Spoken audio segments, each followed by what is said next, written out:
মানুষ কিভাবে মানুষের মাংস খাইতে পারে এই ভিডিও ক্লিপটা খুব ভালো করে লক্ষ্য করবেন। All is the 3 secret ingredients that might be found in this amazing sausage that you made for us today. The 3 secret ingredients that might be found in the sausage are fish liver, human flesh, or shark. Right? Are those really the 3 ingredients? Yeah, yes, fish liver, human flesh, or shark.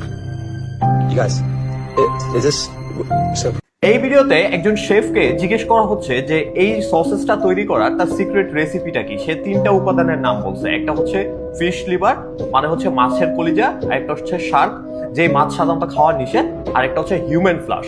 Human flush মানে হচ্ছে মানুষের মাংস। এতদিন পর্যন্ত আমরা জেনে আসতাম যে এক্সট্রিম আইল্যান্ডে সাধারণত এই ধরনের কার্যক্রমগুলো করা হয়, এন্ড জেফ্রি এপস্টাইনের ফাইলে আমরা এই ডিটেইলস ইনফরমেশনগুলো পাইছি এবং দেখতে পারছি যে মানুষ কিভাবে মানুষের মাংস খায়, তাদের রক্ত খায়, এবং হচ্ছে তাদেরকে হচ্ছে ছোট ছোট বাচ্চাদের কিভাবে হচ্ছে উৎসর্গ করে বাল দেবতার কাছে। বাট বর্তমানে এসে এই সকল জিনিসকে এতটাই নর্মালাইজ করা হচ্ছে যে এগুলো এখন প্রকাশ্যে করা হচ্ছে। আরেকটা ইনফরমেশন দিয়ে রাখি যে প্রতি বছর পুরো পৃথিবী জুড়ে আপনার ম্যাক্সিমাম হচ্ছে ইন্ডিয়া থেকে শুরু করে আফ্রিকার কিছু গরিব দেশগুলা, ওই দেশগুলা থেকে প্রতি বছর প্রায় 80 লক্ষ থেকে 1 কোটি হিউম্যান ট্রাফিকিং হয়। দ্যাটস মিন মানব পাচার।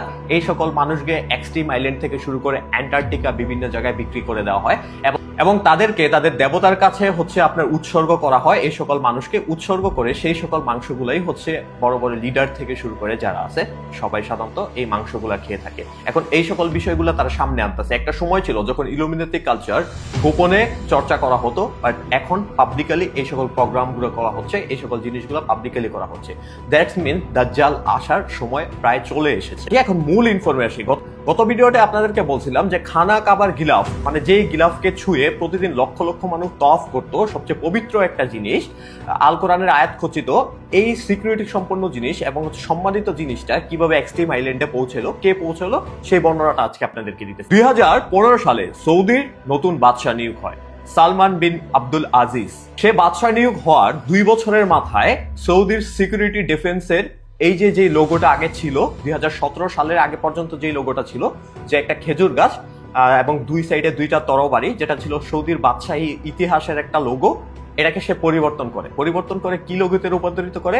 এই লোগোতে। এন্ড আমরা খুব ভালো করে জানি এটা হচ্ছে একটা ইলুমিনাতি চিহ্ন, মূলত দাজ্জালের যে এক চোখের চিহ্ন, এটাই হচ্ছে সেই চিহ্ন। এখন কথা হচ্ছে সৌদির বাদশাহ কি তাহলে ইলুমিনাতি গ্রুপের সদস্য? ডেফিনেটলি, কারণ জেফ্রি এপস্টাইনের ফাইলে আমরা এই সকল বিষয়ে অনেক ইনফরমেশন পাইছি অলরেডি, যে ট্রাম্পের সাথে, মোদির সাথে এবং হচ্ছে অন্যান্য লিডারের সাথে সৌদির বাদশারও ওই জায়গাতে সম্পর্ক ছিল এবং সেও ওই জায়গাতে যাইতো, সেও উৎসর্গ করতো। এন্ড ইলুমিনাতি গ্রুপের সদস্য হতে গেলে আপনাকে একটা জিনিস করতে হয়, সেটা হচ্ছে আপনাদের যে পবিত্র ধর্মগ্রন্থ আছে, সেটা কোরআন হোক, বাইবেল হোক, বেদ অথবা গীতা হোক, যেটাই হোক না কেন, সেটার সাথে আপনার অপকর্ম করতে হয়, তাকে পা দিয়ে পাড়াইতে হয়, সেটার উপর আপনার প্রস্তাব করতে হয়, এন্ড সেটাকে আগুন দিয়ে জ্বালাই দিতে হয়। মূলত গত ভিডিওতে আপনাদেরকে এটাও বলছিলাম যে খানা কাবার গিলাফ, যেটাতে 10 বিলিয়ন মানুষের হাতের স্পর্শ রয়েছে, স্পিরিচুয়াল জিনিস, তার মানে ব্ল্যাক ম্যাজিক করতে গেলে এই সকল জিনিসের খুব বেশি দরকার হয়। এখন আসি মুদ্রা কথায়। দেখেন, আপনাদেরকে বলছিলাম যে এক্সট্রিম আইল্যান্ড মূলত ছোট্ট একটা অংশ গ্রেট অ্যাওয়াকিং ম্যাপ। গত ডেটে আমি আপনাদেরকে আলোচনা করছিলাম যে দ্য গ্রেট সোলার ফ্লাশার নিয়ে। আজকে আলোচনা করব নাসা কাভারা। আমরা খুব ভালো করে জানি যে 1969 সালে নীল আর্মস্ট্রং প্রথম চাঁদে পা রাখে এবং সে প্রথম নভোচারী যে কিনা চাঁদে প্রথম হাঁটে। এখন চিন্তা করেন, 1969 সালে অ্যাপোলো 11 করে নীল আর্মস্ট্রং প্রথম চাঁদে যায়। এরপর 1972 সালে অ্যাপোলো 17 করে আরেকজন চাঁদে যায়। এখন 1972 সালেই ছিল সর্বশেষ সাল, আর গত 54 বছরের ভিতরে চাঁদে আজ পর্যন্ত কেউ যায় নাই। মানে প্রযুক্তি এত ডেভেলপ, এত উন্নত হওয়ার পরেও আজ পর্যন্ত চাঁদে কেউ যায় না। এখন নাসা কভার আপের থিওরিতে একটা খুব ভালো জিনিস আপনাদেরকে ক্লিয়ার ইনফরমেশন দেয় যে নাসা 1969 সালে এবং 1972 সালে তারা চাঁদে যায়ই নাই। এটা পুরো একটা ফিল্মে, অনেকে হয়তো এই জিনিসটাকে কনস্পিরেসি মনে করতে পারে বা হচ্ছে গুজব মনে করতে, বিশ্বাস করে না, বাট আজকে আপনাদেরকে কিছু প্রুফ দিব। প্রথমত এই ভিডিও ক্লিপটা দেখেন। এই ভিডিও ক্লিপে আপনারা দেখতে পারতেছেন চাঁদের মধ্যে, আমরা খুব ভালো করে জানি সাধারণত কোনো বায়ু নাই, তারপরে পতাকাটা হচ্ছে উঠতেছে। নীল আর্মস্ট্রং যে স্পেস স্যুট পরে চাঁদে যায়, সেই স্পেস স্যুটের পায়ের দিকে লক্ষ্য করেন এবং আপনার চাঁদের মধ্যে পায়ের ফুটপ্রিন্টটা লক্ষ্য করেন। 2টা ব্যতিক্রম না। শুধু তাই নয়, আপনাদেরকে মজার একটা ইনফরমেশন দেই, সেটা হচ্ছে কিছুদিন আগে যে এই নাসার পুরা কার্যক্রম যে রেকর্ড করছে যে ডিরেক্টর, সে হচ্ছে রিগ্রেট করতেছে, তার লাইফে দুইটা ভুল করছে। একটা হচ্ছে সে তার সোলকে বিক্রি করে দিছে হচ্ছে ইলুমিনাতির কাছে, মানে হচ্ছে শয়তানের কাছে, এবং 2 নাম্বার ভুল ছিল এই নাসা কভার আপ কে সে রেকর্ড করছে, মানে ফিল্ম করছে জিনিসটা। The moon landing hoax? That's right. That the moon landing was fake. The moon landings all were fake, and I was the person who. 3 number information দেই, নীল আর্মস্ট্রংকে একজন হচ্ছে Bible নিয়ে জিজ্ঞেস করে যে আপনি বাইবেল স্পর্শ করে বলেন যে আপনি সত্যি চাঁদে পা রাখছেন কিনা। $5,000 পর্যন্ত তাকে দেওয়ার ওয়াদা দেয়, বাট সে এটা স্বীকার করে না। Will you put your left hand on the Bible and swear to God that you walked on the moon? Gentlemen. Mr. Seibel. Yes? If you really walked on the moon, why would you not do that?